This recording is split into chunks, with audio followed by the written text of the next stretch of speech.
Patrick Bet-David jumps into some interesting true conspiracies that have to do with some of the things you might be seeing in an ideology that is far too common and how it connects to China, overpopulation, and the environment. Let's jump into this clip. There's a lot of different fears people have. There's a lot of different fears people have. You know, there's a fear about overpopulation. Oh, that's one of the biggest fears that we have was overpopulation. Elon Musk comes out and talks about the underpopulation. We need people. Declining. You guys heard this? Overpopulation. Overpopulation. Listen to how Patrick Bet-David brings this up. Population. If you go really look at the founder of Planned Parenthood and see what the hell her vision was and how she was worried about all these kids being made, and if you see her interview with Wallace, just go watch this 26-minute interview with Wallace, and you'll see what she says. When he asked the question, do you believe there's such a thing as a sin? Do you think we're committing sins by preventing these kids? No, I think we're doing the right thing because these kids shouldn't be born in this difficult life and all this other stuff. No problem. Statistically speaking, and then morally speaking, I'll give you statistically. Darkness. Overpopulation, which, by the way, I know men in their 20s that have nothing to do with the red pill community that are getting vasectomies before they've ever had kids because of overpopulation. Overpopulation is something that is flaunted from everywhere across the environmental, it's irresponsible to have more babies nonsense, and all the way down to obviously what we saw in China with the one-child policy and how that backfired, okay? And this is directly correlated with the, I think, undergirding of this ideology that says it is not a unique individual with unique DNA and a unique right to live that's inside of the mom, that it's just a clump of cells, quote unquote, and it's just a mother's body. First, and then we'll go morally. Statistically, China, when you look at their population, a inverted pyramid is when a society is healthy, meaning a pyramid is where society is healthy, meaning the youngest at the bottom, 0 to 4 in China in 1950, the biggest percentage of the China's population in 1950, you can pull this up as well, was 0 to 4, okay? Then it's 5 to 8 and all this other stuff, right? So a healthy population, well, shoot, somebody's gonna clip it. Somebody's gonna clip it.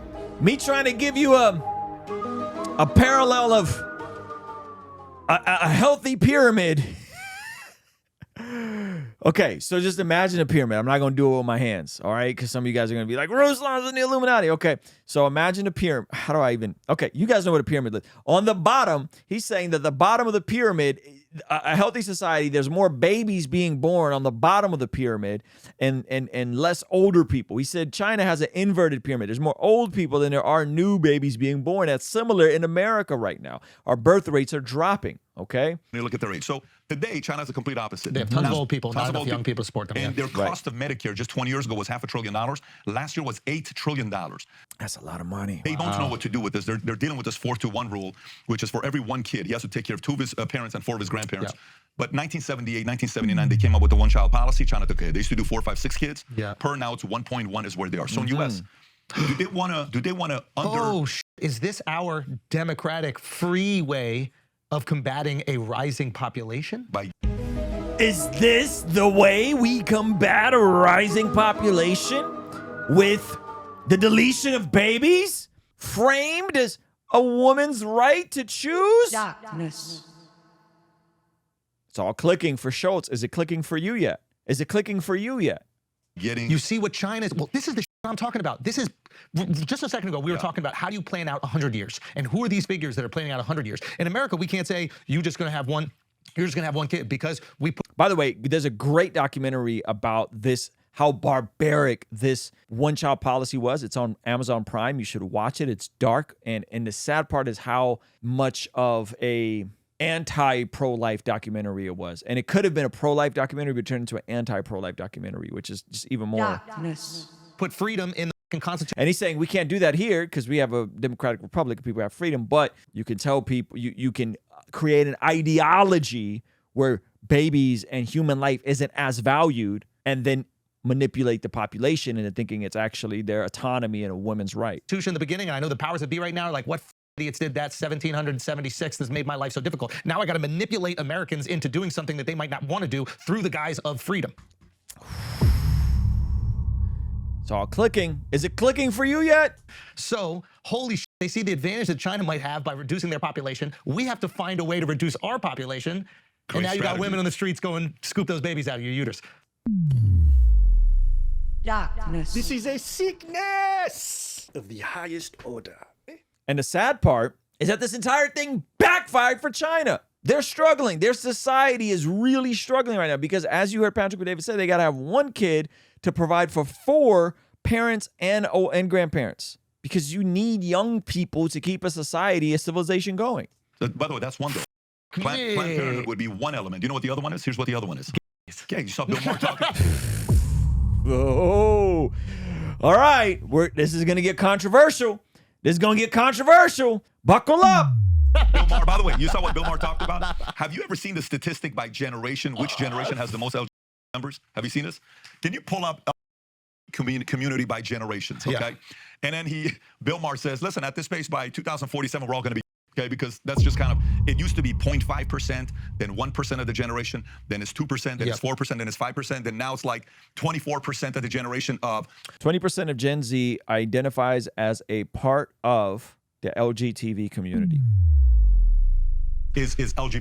Pushback someone would give for this argument is those were times when being was not accepted, and now's the time when it's being accepted. So all those people that were in the closet have now come out of the closet. That's the pushback that someone would give to that statistic. And the flip on that would be there's a major churches are losing today to the church of LGBT. Okay, these guys are baptizing people into their community better than anybody else is doing it. I had a guest on the podcast from Against Groomers. This guy was on. Shout out to Against Groomers. He says, but here's what we don't like. We don't like putting that into people's thoughts, people's school, and like books right now. You buy a book, it's called It's Normal or Gay BCs, and it says, here's how boys have sex with boys at 10 years old. Here's how girls. This is a sickness of the highest order. darkness, Will have sex. Pictures and images in the book, by the way. Yeah. And, you know, some parents are sitting there saying, look, man, it's a few things you got to know. I teach my kids. I raise my kids. It ain't your job. This ain't no village. These are not your kids. These are my kids. So you Say no village. You either have to subscribe to the fact that these are your kids are America's kids or your kids are your kids. That's what Biden said. My kids aren't America's kids, buds. My kids are my kids. If you subscribe to the idea that your kids are America's kids, let them groom your kids. No problem. Be at it. But if you think these are your kids, then you got to raise your kids with the values and principles that you got. Yeah. You pick and choose. That is a form. That is a philosophy that you got to make a decision of which one you're more comfortable with. A lot of parents are not. This is why people are moving to Florida, and this is why some of the guys are more comfortable being in Florida than in some of these other states. Some states are fighting this. So again, going back to this conversation started with George Soros, then he went to ESG, then he went to DI, CEI, then HRC, then coming down to the depopulation, all this stuff. Who knows what their motives are? But some are thinking this could be one of them. And that's George Soros wants to depopulate in America. George Soros wants an open society because he is a globalist that would like to have an open borders, open society. If you Google open society. So this idea of depopulation, okay, check this out. This is not conservative. This is not Christian, okay? This is Economics Explained, okay? Economics Explained is a YouTube channel that covers macroeconomic issues and trends. And listen to this clip from the video, Do We Need More or Less Children? Okay? So remember, a lot of what you're going to hear on why we need to get off of meat, a lot of what you're going to hear about the environment, a lot of what you're going to hear about all these things is that they are a crisis to the population of our world, and our world is going to collapse. Managed depopulation might be starting to sound like a small price we have to pay now for a more prosperous future tomorrow. Managed depopulation sounds like a good price to pay. Listen. Managed depopulation might be starting to sound like a small price we have to pay now for a more prosperous future tomorrow. For a more prosperous future tomorrow. Okay, managed depopulation. Okay, so when you hear a lot of the stuff that's coming from the radical environmentalist, right? It's about managing depopulation. They want to depopulate the planet. I would say this is also influencing how people are viewing life as less sacred, both for the termination of elderly people and in determination of babies, right, in the womb. And so there's a lower view of life. Why? Because they're trying to depopulate, okay? So now listen to the flip side of this. There are a lot of economists that disagree and think that the only way that we can secure our future is by growing out of our problems. It's true that infinite growth in a finite world is impossible, but that's only true because of the technicality that infinite anything is basically impossible. Never mind with our current understanding of economics, but even with our current understanding of physics, eventually we will run out of particles to ascribe value to. On a more tangible level, yes, our resource use is growing rapidly as the world is supporting a larger and wealthier population that is traveling more, consuming more, and getting used to comforts like air conditioning in larger homes. Hey, you want to see something kind of crazy? over 75% of the people that watch this channel are not subscribed. Please consider subscribing and turning your bell notification on so that you don't miss anything we have going here. But our economic output is growing much faster than our resource usage. Our economic output, all the environmentalists, all you goobers, our economic output is growing faster than our resource usage. Between 1985 and 2010, the use of global resources like minerals, ores, fossil fuels, and biomass has roughly doubled from just over 40 billion tonnes per year to slightly less than 80 billion tonnes per year. In the same time period, global GDP increased 5 times over, from $12.5 trillion to $66.5 trillion. Unfortunately, only these 35 years overlapped in any reliable sources we could find for these two sets of information. The IMF only started recording global GDP figures from 1985, and the resource usage figures from the European Environmental Agency stopped in 2010. Going off other figures that did align with these two sources but were not from official organisations, global GDP has grown from roughly $4 trillion in the year 1900 to $105 trillion today, a 26-fold increase in the last 123 years. Okay, now listen to population growth. Global resource usage is up from 10 billion tonnes in 1900 to 100 billion tonnes today, a 10-fold increase. Interesting, isn't it? Our global GDP grew by 26 from over 100 years ago, and our global resource usage only grew by 10x. So we're producing roughly twice as much output with the same resources as we were 123 years ago. That's the beauty of innovation. That's the beauty of technology. It's not a zero-sum game. The more you can innovate, the more efficient you can become. The more efficient you can become, the more people can get better access and better resources. In the same That's why there's way less people in poverty and starving now than there were 30 years ago. time period, the global population rose from 1.6 billion to just over 8 billion today. The way that an economy can So that's the growth of the population. It's only been 5x. produce higher levels So if you look at these numbers, the overall quality of life, the GDP, the revenue that's being generated, the lack of global usage with a population that only increased 5x is extremely optimistic for what the future holds. population rose from 1.6 billion to just over 8 billion today. The way that an economy can produce higher levels of output with less resources is by using technology and technical know-how to add more value to those resources. Technology and technical know-how to add more value to those resources. We use the example all the time, but a ton of iron ore can be worth a little bit of money if it's turned into steel beams, more money if it's turned into a car, and a Right. lot of money if it's turned into fine Swiss watches. All of these outputs have used the same amount of resources, but have all contributed very different amounts to total economic output. Modern technology allows us to do even better than that as well. We use basically no non-renewable resources to produce this video that hundreds of thousands, or hopefully even millions of people will watch and learn something from. That has economic value, but it would only be possible with modern pieces of capital, That's right. computers and the internet. That's right. Now, we would still have this capital even if our population started to decline, but we might miss out on making further advancements. More people in the world means that there are more opportunities for technological breakthroughs that More people in the world means there's more opportunities for more technological breakthroughs. could change our world forever. If someone like Tesla, Da Vinci, Bosch, Babbage, Curie, Einstein, or Turing is a 1 in a billion occurrence, then having 8 billion people in the world makes it more likely that humanity will benefit from breakthroughs dreamt up by people like this. Hello.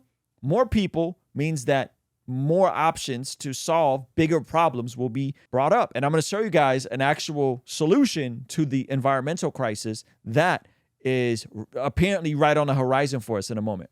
We would simply not be able to feed the people alive today if it wasn't for the Haber-Bosch process that made it possible to mass-produce fertilizers. Aha. Innovation. Now, even with 10 times the population, the world has much greater food security than it did 200 years ago before we had this technology. Who would have thought? Who would have thought that innovation would lead to more people having more access to food? You mean it's not a zero-sum game? You mean that there isn't just so many limited pieces of the pie? No, with innovation, more people get access to more food. And look at those numbers. Technology has a compounding effect on population, which in turn has a compounding effect on technology. If industrial fertilizers were never made, then someone like Alan Turing may never have been born to create the modern digital computer. Technology also has a compounding effect on technology. If we didn't have computers, we wouldn't have the internet. And if we didn't have the internet, we wouldn't have all of the tools that we use every day to run our global economy. The substitution of human labor with capital that we explored earlier in the depopulation argument is still possible with a growing population. It just means that we can do more with more instead of the same with less. We could do more with more instead of doing the same with less. It also means we're more likely to invent these technologies to make it all possible in the first place. Having more people with more access to more capital, all other things being equal, will lead to greater developments in technology that will accommodate more output with less resource use in the long term. Of course, in the long term, humanity could develop the technology to become multiplanetary and harvest the resources of the entire solar system in an economically viable way. Commentators supporting the argument for population growth will argue that developments like that are more likely to happen if we have more people working on the problem. Some of these commentators, like Elon Musk, are obviously very directly invested in making that kind of future a reality. Shout out to Elon Musk out here having a gajillion babies with a gajillion different women. I would not recommend that. I think that's an L. However, depopulation is not where we need to be going. I think we are underpopulated. If economic success is defined by having the highest possible output figure, then population growth is the best strategy. But if economic success is defined with GDP per capita or quality of life metrics, then it gets a bit harder to project. Endless growth is the riskier strategy. We aren't guaranteed to develop technologies that can push economic growth faster than population growth. And if we can't, then quality of life will quickly start heading in the wrong direction. It's also difficult to account for variables like climate change. Okay, so climate change, right? Watch this. I'm going to show you guys something crazy about climate change you guys probably didn't hear about because this is amazing, amazing news that is not making mainstream news because they want to keep you afraid that the whole world's going to collapse and by the year 2030 if we don't make huge changes, right? Of a big potential breakthrough in clean energy technology. This was reported out by the Washington Post based on a new paper and some development here. Take a look at this. They say scientists find a way to make energy from air using nearly any material. Let me read from this report because otherwise I will butcher the breakthrough here. They say making energy from air? That sounds a lot like innovation in technology.